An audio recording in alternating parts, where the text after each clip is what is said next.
Welcome to Penrose Learning, where we make understanding easy. In this video, I will explain how to connect your Ledger device via Bluetooth. First, make sure your Ledger hardware wallet is fully charged and running the most recent firmware version. This ensures optimal performance and security. Next, download and install the Ledger Live application on your smartphone or tablet. Finally, activate Bluetooth on both your mobile device and your Ledger wallet, preparing them for a seamless connection process. Now, let's pair your devices. Open the Ledger Live application on your mobile phone and tap on the Manager tab. You'll then see a list of available Ledger devices. Select your particular Ledger model, such as a Nano X, from this list. A unique pairing code will appear on both your phone screen and your Ledger device. Carefully verify that these codes match exactly before confirming the connection.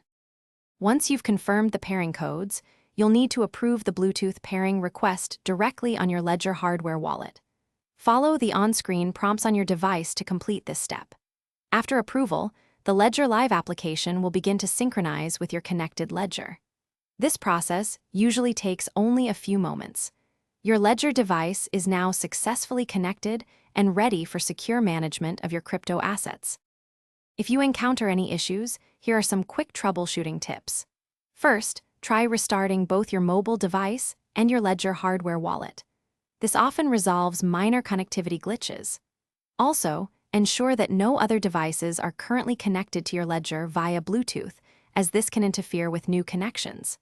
Finally, always keep your Ledger Live application and your device's firmware updated to their latest versions to prevent common problems. Thanks for watching. If this was helpful, leave a like and consider subscribing. See you next time.